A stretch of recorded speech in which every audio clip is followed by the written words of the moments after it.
คุณภูเขาทะเลที่พาให้เราได้มาพบกันจนเราผูกพันกันมาแสนนานกี่พันปัญหาใดๆที่เราร่วมกันก้าวผ่านจนวันนี้ล้อมรวมเป็นหนึ่งเดียวพวกเราร่วมกันเป็นผู้เดินนำการท่องเที่ยวจนก้าวไกลมือทั้งสองคอยโอบประคองให้บ้านชื่อไทยสุขใจหนึ่งรอยยิ้มของใครก็มีความหมายทำให้พวกเรายังก้าวไปด้วยหัวใจ I see new horizons are opening up new feelings. I feel great in every moment when I see the world around me. It makes me feel alive. So Open to the new shades. Amazing Thailand. สวัสดีครับ Good morning. My name is Nibidi Sipom. On behalf of the Tourism Authority of Thailand, I would like to welcome all of you to the TAT webinar on the topic Moving Forward with Myanmar Travelers, which we have an insider from Myanmar join us and share about the current situation and how things going to be after COVID-19 for Myanmar travelers. Before we begin, please allow me to introduce some features that may be useful to all of you during the session. Firstly, you can send your questions to our speaker by using Q&A features. It's on the left of your screen if you want on the desktop or laptop. And it's going to be on the top of your screen if you use mobile devices and tablet. And if you face some technical problem, you can let us know by texting with the chat box on the right of your screen. And now, I believe that our speaker is so ready to share the useful information to us. And I'm pleased to introduce Mr. Ong Tura, our Myanmar marketing representative of the Tourism Authority of Thailand, and he currently chief strategist at Ignite Marketing Communication and more position in Myanmar right now. Hello, how are you, Mr. Ong Tura? Hi, good morning. I'm great. Thank you. How are you? We are doing well, and it's quite heavy rain in Bangkok right now. How about in Yangon? It's very hot. It's very hot. Yeah. So you want to share the rains from us? Yes, we would like some rain, please. Okay. Shall we get through to the agenda of this morning? And I believe that this morning we will learn about the Myanmar market fact for the Thai tourism industry and about the sentiment of the Myanmar traveler during the COVID-19, right? And Yes. after that, everyone will see the opportunities for to enter the market in Myanmar, and we will have the Q&A session. And Yes. okay, you ready, Mr. Ong Tula? I'm ready. We can So start. the screen is yours now. So please proceed. All right, thank you. So, again, good morning. I'm happy to be here and honored. I think it's good time to be planning ahead for what's going to happen next. So first, before we move on to the opportunities and things like that, I would like to share some facts about Myanmar. It's not the dry facts, but just to lay the basics. So we can start. Next slide, please. So this is a general population and information about Myanmar. The key point I want to mention is that Facebook is a dominant social medium, and about 20 million of our population are on there. Our population is about 52 million, so that makes it about 40% of our people are on Facebook, and almost everyone have mobile internet. So people can access, but about 20 million. Actually, it's about 22 plus million as of yesterday when I checked. So I think it's a quite decent amount, and especially for those who are in the urban and the people who can afford to travel, let me put it that way, easily accessed through Facebook. Next, please. Uh, in Myanmar right now, we are during a soft lockdown period. One of the lockdown how shall practices that they have here is that they don't lock down the whole city per se. There is a curfew at night, but it's limited in terms of the communities or streets. So let's say that this street has a COVID infection or COVID suspicion. What they do is that they would lock down the street. They will control access of people going in and coming out. So it's not 100% lockdown, but a lot of services, normal services are locked down. But hotel and also only 2 days ago, hotels and transport services opened up again.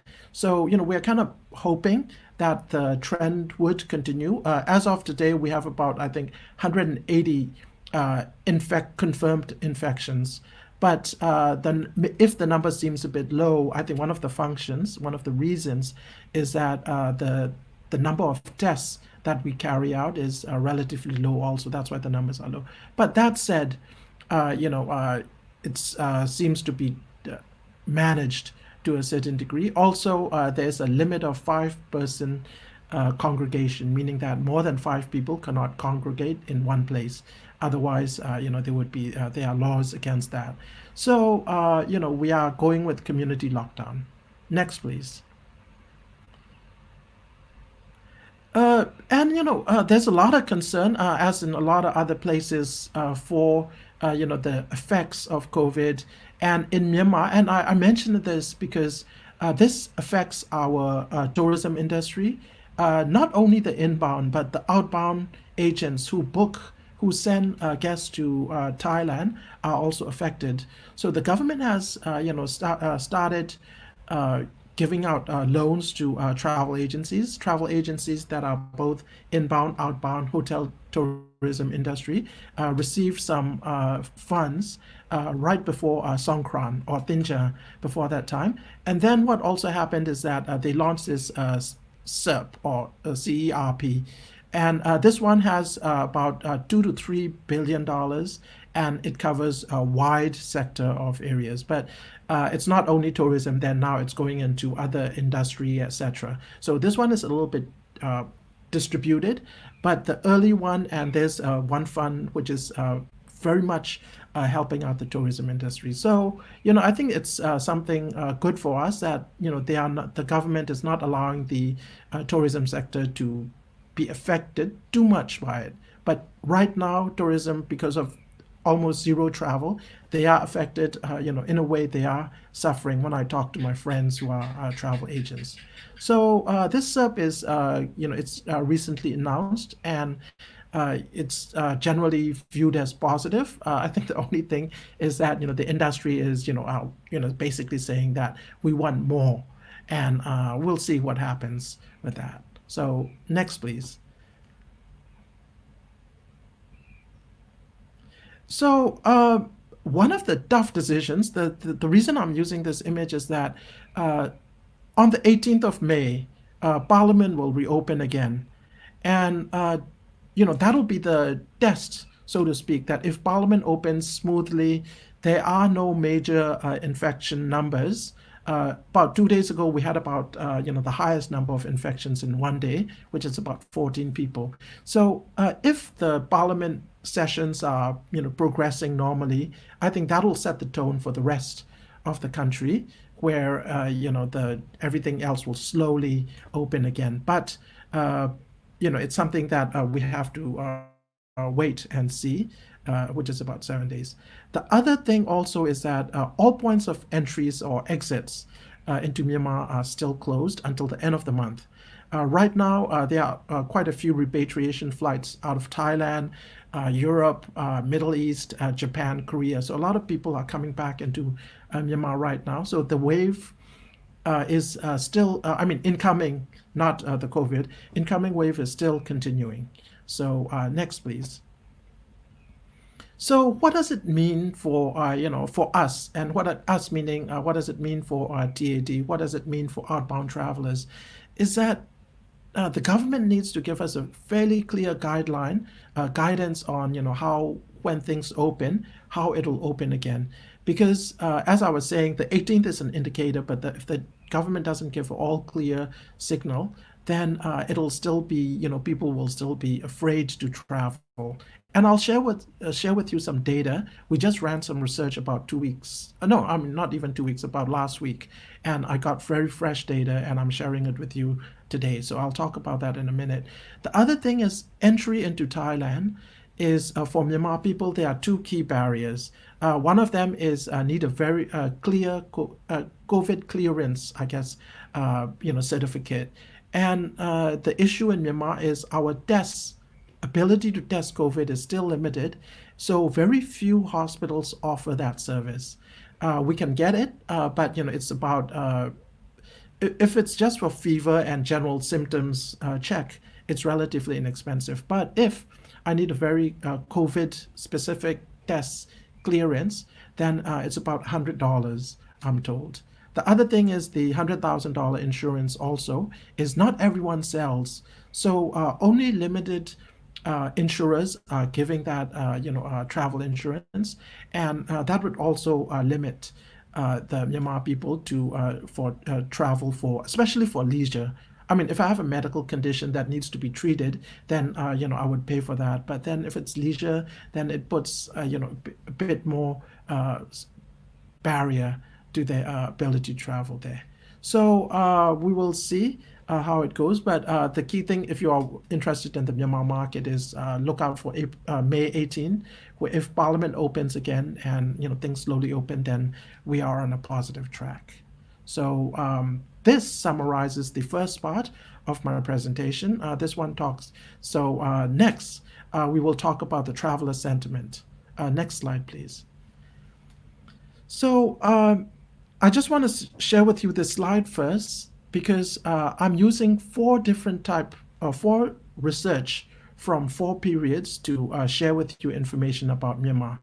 On the left side, the blue part is research that TAT did, and it's very specific for the travel in Myanmar traveler. So we got a lot of good information, and we ran it in June and September of last year. So it's still fresh, meaning it's still about a 1 year period, and that's where we have a lot more detailed insights on the travelers and their preferences when they travel, especially in respect to Thailand. On the right side, the purple color one is my agency ran two research. But this one is not travel specific. This is more on the general sentiment of Myanmar people towards COVID. So we asked things like, how concerned are you? What is your perception of, let's say, is the government being too strict, too lenient, things like that. So basically, I put in a couple of travel industry related questions or travel related questions in there, and those I'm sharing with you today. So that information is it ran on March last week. It went into April, and the second part, April 2020, I ran and it just finished on the 1st or 2nd of May. So it's very fresh data. I haven't shared it with anyone, and I think I'm happy to be sharing it with you. So next, please. So there's a lot of information. I just want to highlight the key points per slide. So you can look at it and take screenshots or whatever you need to do with this. But when Myanmar people travel, what do they look for? The bottom part in general, meaning it could be to Thailand, it could be to Singapore, to the US, is they are looking for food, local culture, and the beach. And when we say beach, there's a high semicolon colon because it's about the relaxing beach. The other beach activity is the more active type of thing where they go on banana rides, etc. So you will see that I don't think it's too different from a lot of other countries as well. But when Myanmar people travel, these are the top three things that they look for. But on the other hand, at the top, we see something like plastic surgery and spa and health treatment. Treatment is more on the it's not a checkup, it's not wellness. It's basically when I have a medical condition, maybe diabetes or heart, I go and get treated. So it's that type. And somewhere in the middle, we have something like religion and business and nightlife. So again, people who can travel from out of Myanmar, they are relatively affluent. They've kind of seen the world, so they want to experience part of the local food and local culture is also nightlife. So it's something that they look for. So next slide, please. So, when we get information for travel, it's in a way, this is coming from the online survey. It says N2811. It means that the sample size is coming from, it's from the online survey we did. So, it's not surprising that, social media is a key, how shall I say, source of information. Travel agents, friends and family, etc. And traditional media kind of, falls at the top, which is a bit lower. But one thing about Myanmar market is that brands that can afford to advertise in traditional media are perceived to be more premium or more valuable or more, how shall I say, legit than brands who can advertise on Facebook. Because brands who can advertise on Facebook, basically you have $5, $10, you can advertise quite well enough on Facebook. So there's a slight perception, but people do get social media on Facebook, and this is through influencers, this is through hotel Facebook pages, etc. The other thing, of course, is that when Myanmar people go online, they do have some English, but if you are going for the more volume-driven type of audience, you do need to communicate in local language. So the local language is important. So next slide, please. So this is before Songkran or Thinja. We asked online, what do they want to do after COVID? And one of the key things is the bottom ones, the highest number ones, about go visit distant relatives. Now, mostly when they say that, it's about domestic travel. They have relatives in Upper Myanmar, etc., so they want to go visit. But it shows that they were at the time willing to travel, despite the concerns about COVID, and travel for fun. We didn't ask international; it was a fairly broad question, so we just wanted to gauge their intention to leave the home and travel. But again, remember, this is before our lockdown or soft lockdown, so people hadn't experienced a lockdown yet, so they still want to travel. So next slide, please. So in the same survey, March also, is that I just said, okay, look, we will give you $1,000 equivalent in local currency after COVID. What will you do with that? So quite a lot of that, a lot of it is spent, I guess, in domestic. But the international travel, it's about 162 people said, look, we want to use that money to travel. The rest are very much on new purchase of electronics or domestic travel or donation to needy charities. And again, one other point I want to mention is that whenever we ask question about, what will you do with, let's say, we will give you $1,000, we'll give you $100, whatever, is that the donation part does come in quite strongly in the responses. Again, we don't quite know if they actually donate or not, but that's what they claim to do. So that's the slide. Next slide, please. So, we wanted to understand, what their concerns are for traveling. And this one is, we did it in, this is the latest research we did in end of April.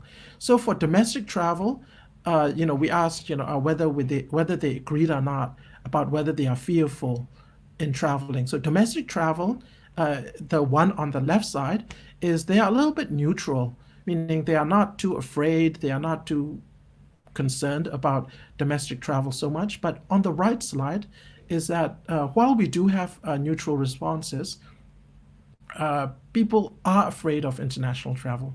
Again, this is not specific to Thailand. This is in general international travel because uh, the background of COVID infection news is that the first infections in Myanmar came from returnees, or what people maybe they are American citizens already, but Myanmar people who are American citizens, they came back to Myanmar and they were perceived to have brought the disease back. And there were quite a few stories, not only from America, but Europe, etc. So the general perception is that COVID comes externally, and therefore, they are a little bit afraid. But again, this is not specific to any country. It's just general international travel. So next. Uh, One of the things, in fact, this should be in the other slide, but we asked way back in June of 2019 is, if they travel internationally, how much are they willing to spend on hotel and airline tickets? I think I'll talk about the air ticket first because air ticket is relatively easy to answer. If you look at 47% of the people are spending $75 to $130. They prefer to pay that amount when they travel, or they pay that amount when they travel. What it means is that amount, $130, is the price of Yangon Bangkok round trip tickets. The other 29.3% is $130 to $200. That's also the price of Rangoon Bangkok, and sometimes maybe for about $200 you can get a Rangoon Singapore or Rangoon KL or Ho Chi Minh City trips. So air tickets are basically people are happy to be paying about $100, and Thailand happens to be in the sweet spot. And in case you're wondering why, $75 or $130, is that when we ask the questions, it's in local currency. So we ask in Myanmar, we talk in terms of 100,000 jats. So 100,000 jats is equivalent of about $75 plus or minus at the time. Exchange rates kind of changed a bit. So I just want to say that people are willing to pay about up to $100 for air tickets. Now for the hotel budget, on the left side, we see a lot that, a lot of people, very similar also, are willing to pay about $75 to $130, but they are also willing to pay, or not willing to pay, but the next one is that, they want to even pay less than $100. $75 is something that they are quite happy to pay. So $75 is, I guess, about about 2,000 baht. So it's that kind of gives you a perspective of where they will be. But general population, about almost half of them are happy to pay up to $130. But the other interesting fact is that if you look at above 300, it's the darkest red color, is it's 1.3%. So it's a bit of a small number, 1.3% out of 300. That's about basically 3 to 4 people. But still, we have interest, or there is about, I would say, the way I would put it is about 5% of the people we talk to are happy to pay from 130 up to $200. So it's about, we're now talking about 6,000 baht, 7,000 baht hotel rooms. So this is a hotel room budget in a day that they are willing to pay. So next slide, please.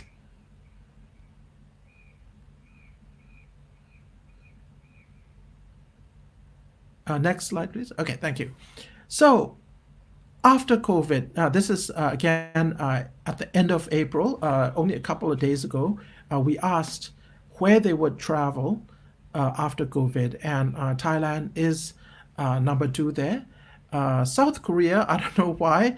Maybe they are watching a lot of Korean series and they want to travel to Korea because I think staying at home, a lot of people, including my family, my wife, we end up watching a lot of Korean series, and I think that's kind of driving that bottom line, meaning South Korea seems to be at the top, top of mind. Nevertheless, we are number 2, and Singapore is after that, and after that, we've got Europe, US, And our other ASEAN countries, we've got Malaysia, Vietnam there. Other countries are countries that are not mentioned, countries maybe like Taiwan in the other group.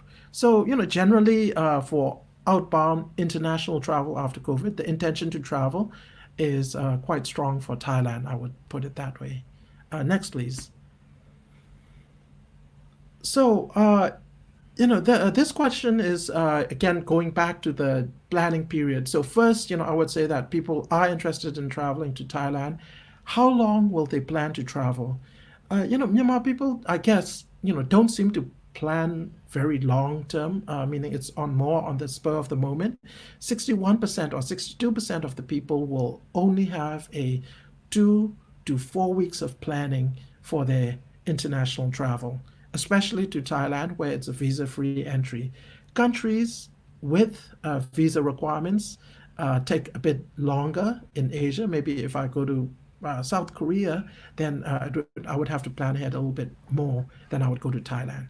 The other thing also is that if I'm traveling to Europe, then it takes much longer, much more planning. So, in a way, it's positive. We are on the spur of the moment travel or very need driven travel. And I think, what we can do is, we can basically put specific promotion information in front of them during that period, which could prompt them to travel. So, it's a pros and cons, but the key message is maximum 4 weeks of travel planning takes place before they travel internationally. So next slide, please. And in traveling, one of the biggest issues that Myanmar people have, that I have when I travel, is that I don't have a credit card. So a lot of hotels ask for credit card information. I say I don't have, so I don't mind giving a cash deposit, but that puts a barrier to a lot of Myanmar people traveling. A debit card, some places accept, but it's a bit of a barrier. The other thing is the OTAs. If I need to book online, if I need to pay online, then not having a credit card or a debit cash card puts a barrier. So there are two slides here. The first one on the left looks at people who have and who don't have credit cards, and at 96, 97% of the people saying that they don't have credit cards, I would say almost everyone don't have credit cards. But we move to the right side, cash cards, debit cards, is that what happens is, a percentage, a high percentage of the population have a high amount of debit cards. And when I say debit cards, it's a local debit cards, which maybe Agoda may or may not accept. We call it MPU, and MPU is a local standard of online payment. So it's quite high, but not all the MPU, Myanmar Payment Union cards, are Visa or Master or JCB enabled. But these days, a lot of banks are, MPU, JCB. So I just need one card. I can pay for a lot of services. So that's the thing. Key takeout is that ability to book online, pay online is still limited in Myanmar. But I think with this COVID thing happening, a lot of mobile payment is taking place, but that's more on the food delivery type of payment, which is app based. So it's kind of like True Money in Thailand, where a bank or a mobile operator has a app that I have on my phone, and I can pay for Grab Food or Food Panda type of thing. So next slide, please. So this is a lot of information. Also, this is we asked. It's also from June of 2019. Is a dream destination for Myanmar people? I would say it's the left side, orange, where the arrow is. Is that a very high percentage of people consider Thailand as a first choice of dream destination. The next one is if you look further to the right, you will see South Korea as the other dream destination.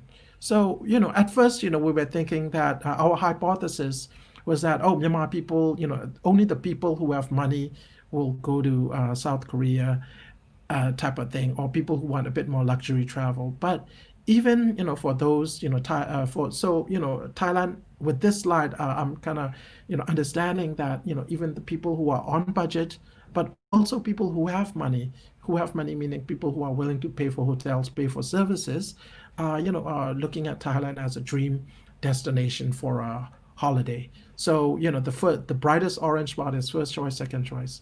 Singapore in total is higher than Thailand, but that's because Singapore is a second choice. And this also, we can infer that Thailand is a top of mind destination for people who are willing to travel. I won't say luxury because I just want to say, and I'll share a bit later, that Myanmar people tend to be quite economical, meaning they don't want to spend where they don't have to. But what they want is they want the full experience meaning shopping, all those experiences when they are traveling.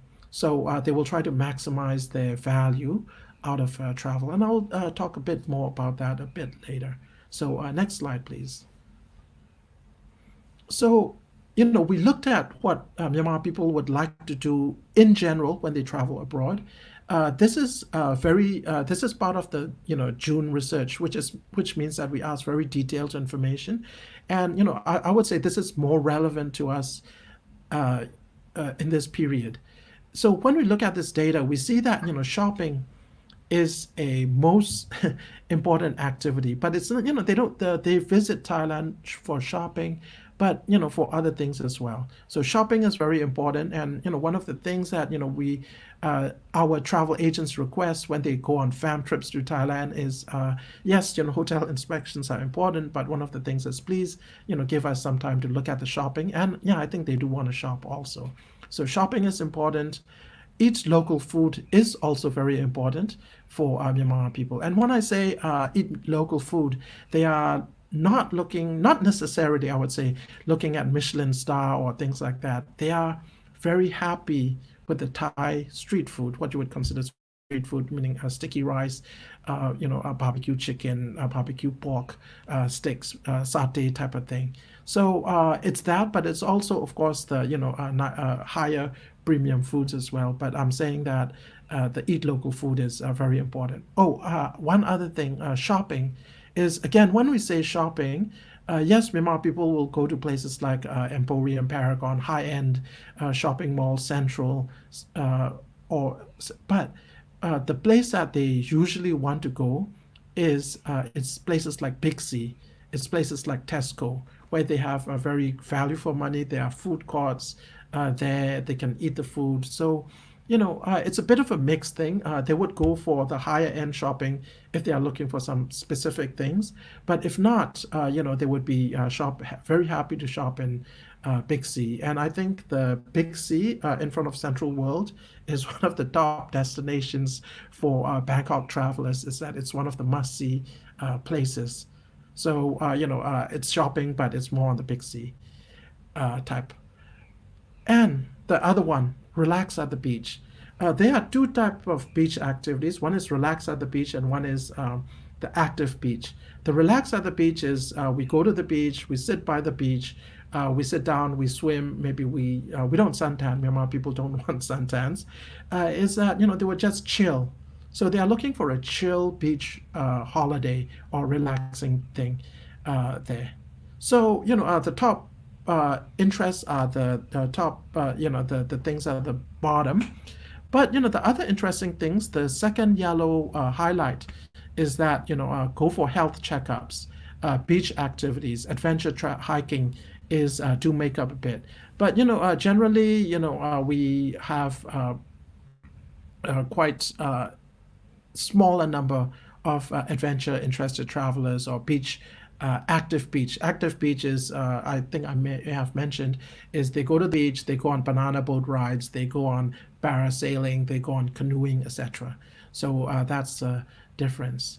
So yeah, if you have shopping, good local food, and relax at the beach, which may be outside of Bangkok, then you've covered it.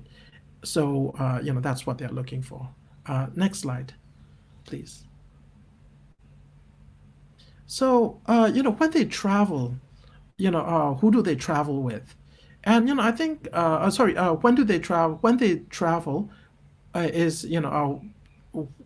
the period, we thought school holidays or whatever, is that they look at uh, when I want to travel, meaning that let's say I feel like a holiday or I feel like a break, and they would just pick up and leave.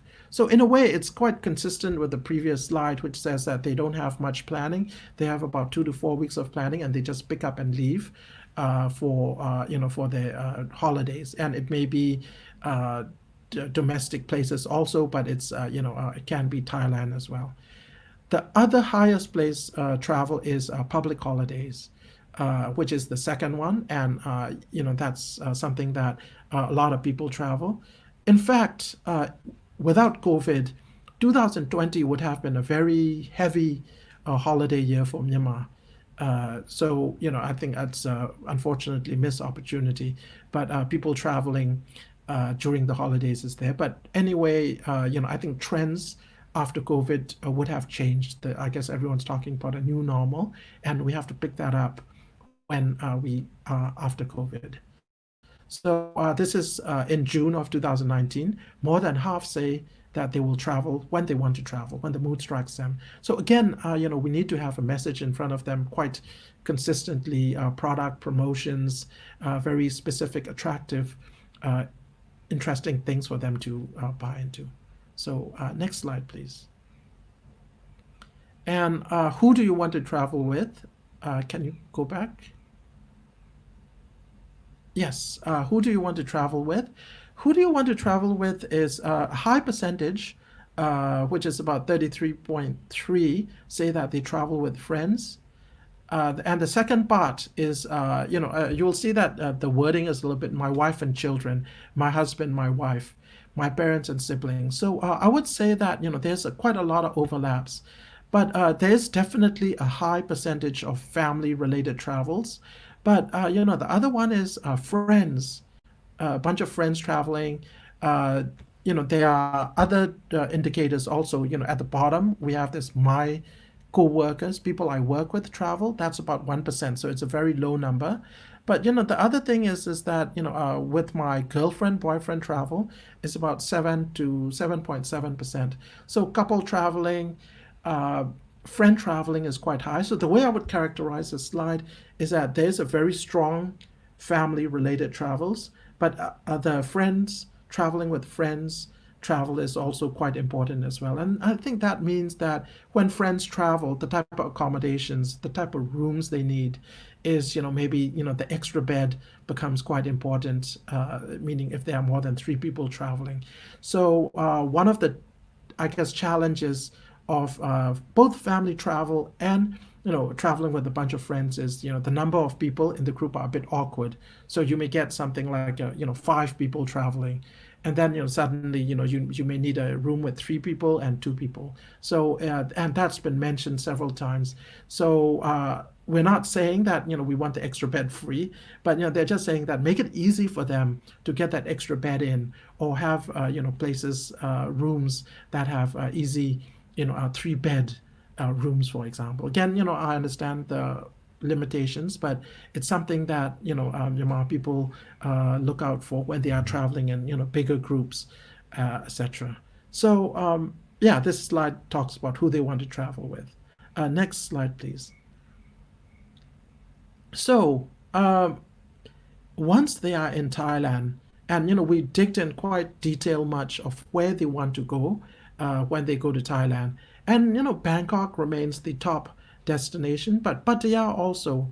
Pattaya is also, I'm skipping, but Pattaya and Bangkok, which is close enough, one destination, because I think people who go to Bangkok usually end up going to Pattaya as well. So maybe it's a 3-day trip, 2 days are in Bangkok, 1 day at Pattaya. So Pattaya is becoming a fairly must-see place, especially for the first-time travelers and people who want a slightly different beach experience.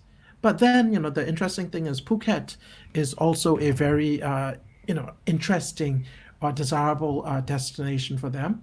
So, out of that, you would see that you've got one big city and then, quite beach destinations.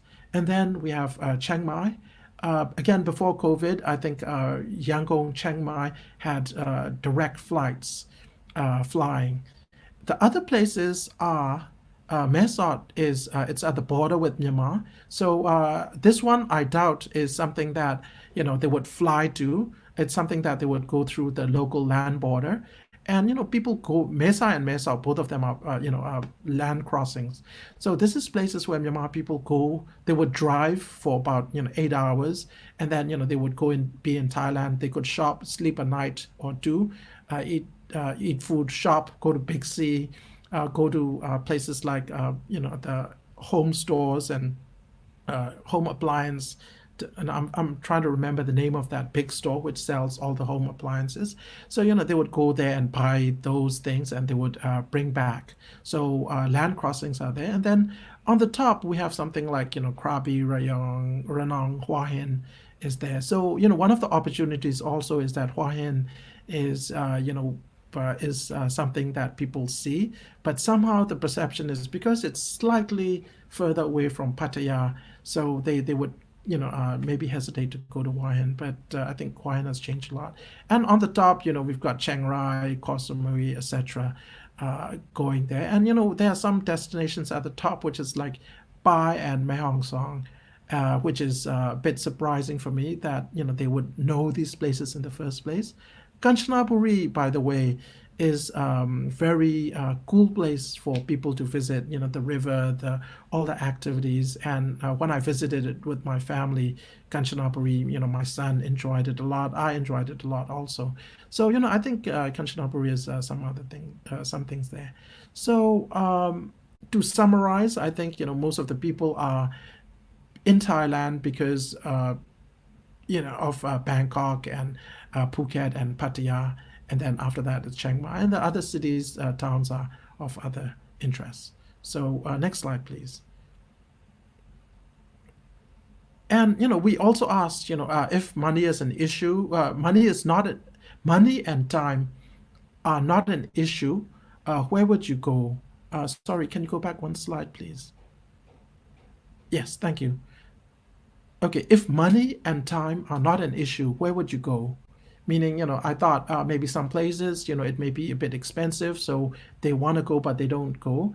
Is the good news is that it's also consistent that it doesn't matter whether they have money, time, or whatever. Bangkok, Phuket, Pattaya are quite, attractive for them. But what's changed is Chiang Mai, you know, Chiang Mai and UTR kind of came up on the list because I think if maybe Chiang Mai or UTR, maybe there's a perceived time cost, meaning that they have to spend more time of traveling there, or money cost, meaning maybe there's some I don't know unknown barrier that they think that it's more expensive for me or it will take me more time to travel.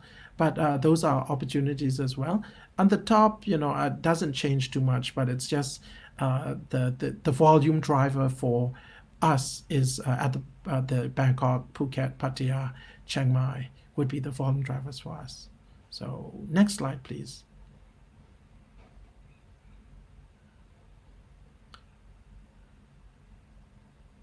Okay, I think that was a duplicated slide. But sorry, no, it's not a duplicated slide. Sorry, the topics. So again, it's very similar to the other slide where we're just seeing that shopping, relax at the beach, eat local food are very important things. But you would notice that relax at the beach has kind of come down. Come down meaning it has gone up in terms of people wanting to do. So if people have more money rather than eating local food, you could almost say that, yeah, I would rather go to the beach to relax. So, the opportunity is money and time are not an issue, then people would be at the beach. And then also the other thing that came up a bit is religion. Religion meaning the temples in Thailand or in Bangkok. One thing to mention also is that when Myanmar people travel, we try to visit all the religious places in a given place in Myanmar. And I think they are continuing that trend in Thailand where they would try to visit the local temples, local stupas, local monasteries where they would make some merit while they're traveling. So that kind of covers that. Just one other thing is that health checkups are also something that they would like to do if time and money are not, because when we have to do a health checkup, I think it takes all day long, and depending on the which hospital, it could be a bit costly. I'm not saying it's expensive, but it's costly. So they have to give both time and money rather than shopping and eating local food. They are at a hotel, hospital. So I think it may be a perception of that. So, yeah. Okay, next slide, please. So we're coming to the last few slides of this presentation. I want to mention that we have a Facebook page in Myanmar language. The QR code you see over there, you can scan it and you can see what we are posting. We have about 160 page follower likes. We post update 3 times a week. We run some lucky draw type promotion type quiz games as well. And it's the main official source of travel information for Thailand and Myanmar. Again, it's in Myanmar language, but we have a variety of topics. On the right side, you will see that we the red one is we're talking about how to make Thai food. So we kind of give recipes and we talk about it. The other one is we talk about destinations. I think that one is Surat Thani. In fact, I think Surat Thani there's some interest from even some Myanmar airlines to fly into Surat Thani at one point before COVID, but I don't know if they will do it after COVID. And the one on the right is we are showing it's a promotion. They can answer questions, quiz, games, and then they can win prizes. So if you are a hotel, you are a event, or you have a entertainment venue, and you have some specific offers, promotion, discounts, whatever it is, then we are happy to share it on our Facebook page. Sometimes what we try to do though is we try to schedule the content. So sometimes, if we've talked a lot about some destination, maybe we may be going to the next destination. So, it will come up at one point because we collect all the data. So if you wish to get in touch with us, I think the TAT head office can help. Or if you go to this Facebook page, I'm there, and my team can speak English, and one of them also can speak Thai. So if you have information to share, please share. But the information, just please help us make it in English, because for us to translate from text to text, we just need English information. So it's an opportunity if you have specific offers and things like that. So next slide, please. So last slide of this is that I want to summarize the characteristics of the Myanmar traveler. Is that we are not looking for a premium or high-so type of travel, meaning in fact, for those who have seen Myanmar travelers, I think you'll see that we are quite casual, meaning when they are traveling, they are on vacation, they don't really dress up too much, they are very casual, take it easy. If they kind of go to clubs or high-end places, they would dress up somewhat, but they are looking for relaxing, good experiences. But they are happy to pay for quality. They are happy to pay for something different that they can get out of Myanmar. In many ways, the reason I have, same but different as a title is that I think there's a lot of similarities, in terms of the shopping experience, shopping type of products that we can get in Myanmar, that we can get in Thailand. But what Thailand does so much better is the shopping experience, the hotel qualities. So, it's they are paying for a better shopping experience, better hotel, better, I won't say better food, but it's a food, quality food that's quite different, and that's quite distinctive. So I would characterize them value conscious, but they're happy to pay for quality. And for us, most Myanmar people, it's the most comfortable place in the world after Myanmar. I say that only because, as I was saying, there's a lot of similarities between the two countries' cultures. While we don't immediately speak the language, I think it's close enough that we feel comfortable going around, shopping around, eating, interacting with Thai Thai people, and I think that makes Thailand a very attractive proposition for us. So anyway, to fully summarize everything, it's a very I would say, it's a Myanmar experience, but more international or more inter, I guess, as my Thai friends would say. So this is the last part of my last slide of my presentation, and I think after this, there's questions or Q&A session. So I'm done here. Thank you. Thank you very much, Mr. Ongtura. I think we can see interesting sentiment and trends during the and after COVID-19 of the Myanmar travelers. And it's good to hear that Thailand is to be the top of mind in Myanmar market. And you also mentioned beaches, shopping, food, and local experiences can be highlight for them. But I think the health checkup might be not stand on the high percentage, but it's good opportunities in terms of spending and is a good opportunity to grow in the future, right? Yes, I think the health check is something that you know I would say the higher SEC, social economic class, would do health checks in Thailand, or even some minor treatments, or even serious treatments. But my family, we would have our regular checkups in Thailand. People, my friends, Hmm. my communities. So I think it's a very regular thing. But because we are talking to a bit broader base, so the number is a bit Mm, low.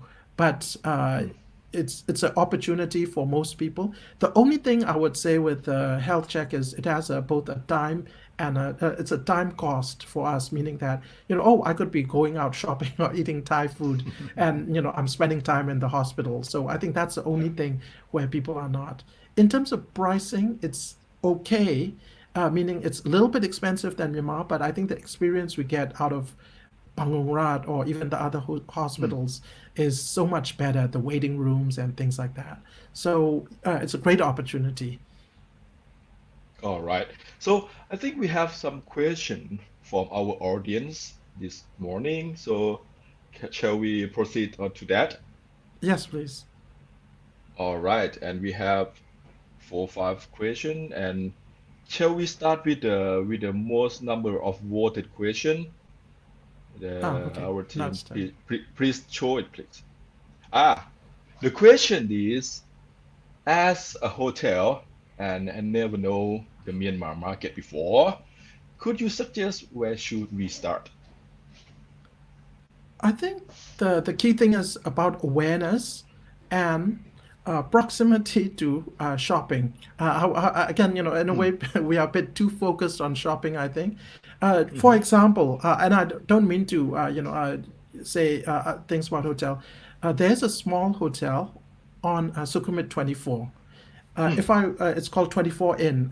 It's about 2,000 baht per night, or 1,600 baht per night, and mm-hmm, it's connected almost to the BTS. So I would walk out of the hotel, and they don't serve breakfast. It's just a room, small room, and then I could get onto BTS. I could cross the street, and I'm in mm. Emporium. And now I could go down Oh, the Swai 24, and there's a lot of, I think for those who know, it's a lot of these food stalls and all kinds of things.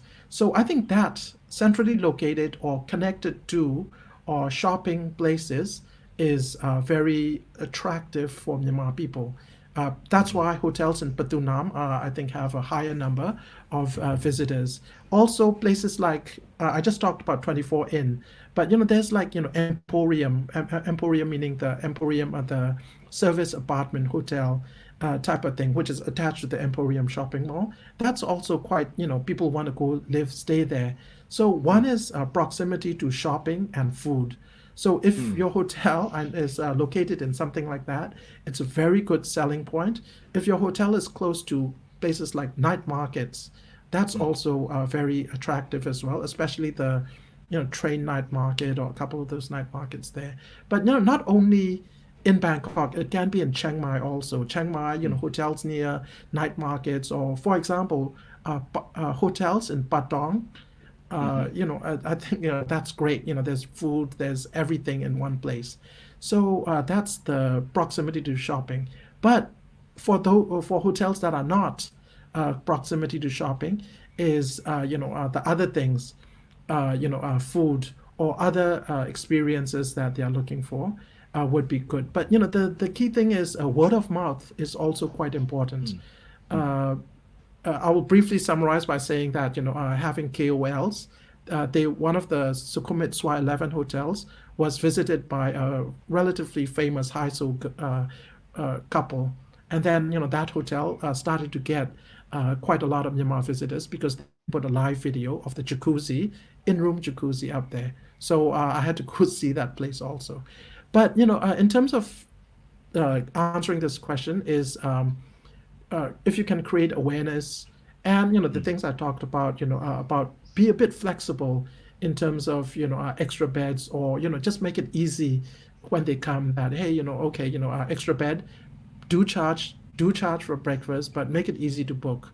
Agoda is okay to book, but sometimes it's a bit not so easy, and then I have to clarify, oh, you have an extra bed because I have two children at the time. Now they are mm. teenagers, so they have separate. But before that, so we had a bit of trouble. So I think if you can do that, I think the Myanmar visitors would be more than willing. And I think hotels who already provide service to Myanmar visitors, like Emporium or the Sukhumvit 24 Inn or Swa 11 Hotel, Solitaire, I think they understand this quite well.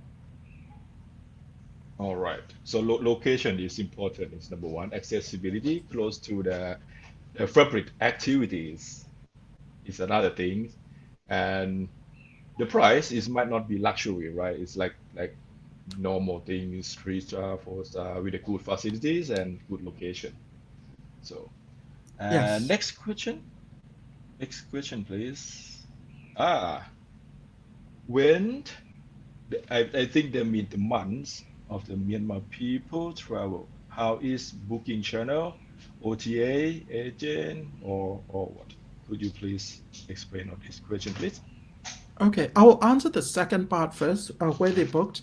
In June of 2019, when we did that research, we asked where they booked. So it's slightly different. When they book airlines, they book mostly from travel agents, meaning Mm, that I would go to my travel agent to get my air ticket. Now, for my mm, hotel accommodation, they do go to OTAs. Unfortunately, I don't quite remember the number, but it's a relatively high number of people go to the OTA. And when I say OTA, it's usually Agoda in Myanmar, mm, and then I think mm, Booking.com, etc. And then travel agents are the secondary ones. And some of them even say, and it's a low number, say that they book directly with hotels. For example, if let's say, I'm a Myanmar person, I want to book uh, into a hotel that I've never been to, I would say, okay, I would write directly to the hotel and book. And then the next question is, okay, can you give a credit card information? And I mm, think I talked a bit about the credit card, debit card issue because not many people have it, and some of them are afraid to release that information. So mm, places like, for example, 24 Inn or whatever, especially I go there, my family goes there, my friends go there. So I would just drop them an email, okay, I'm coming this date. And then, they don't even bother with anything. They just say, okay, we keep your favorite room for you.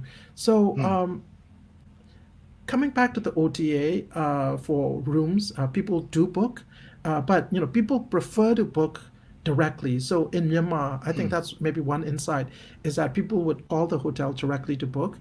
And of course, in Myanmar, it's easier because there are more options for me to transfer payment to the hotels for the deposit. But Thailand is international, so it may be a little bit difficult. I need a Visa, MasterCard for mm, that. So that's the second part of the question. The first part of question is when do they travel?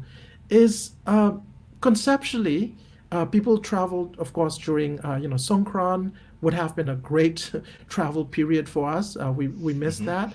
And mm, there are Myanmar holidays that are similar to Thai holidays. For mm, example, full moon of this month, or mm, Kalpan Sa, or I'm trying to remember the Thai names for the Thai full moon holidays. But those are the similar holiday periods as well. So we would book for that. The other key holiday period is from March to May period. Unfortunately, we are in this period right now. Is June mm, 1st is when schools meaning our regular government schools open again. So before the schools open on June 1st, there's a lot of family travel taking place. And then June, July, it rains a lot here. And then because of school, as you would see, or rather TAT sees the number dropping off during that period. So if you have to target two periods, I would say that target the end of the year. It's a peak season, unfortunately. So October, November, December, January, and the Songkran period are the very distinctive periods. And the other ones are, let's say, there's a, full moon. I think what last week there was a full moon, so that would happen a 3-day holiday. So people would just, oh yeah, okay, I'll go to Bangkok for about 2 nights or 3 nights, type of thing. So that would be a good time to put some offers in front of the Myanmar audience. All right. I think we still have time for one last question with a quick one. Next question, please. All right. This is will be our last question.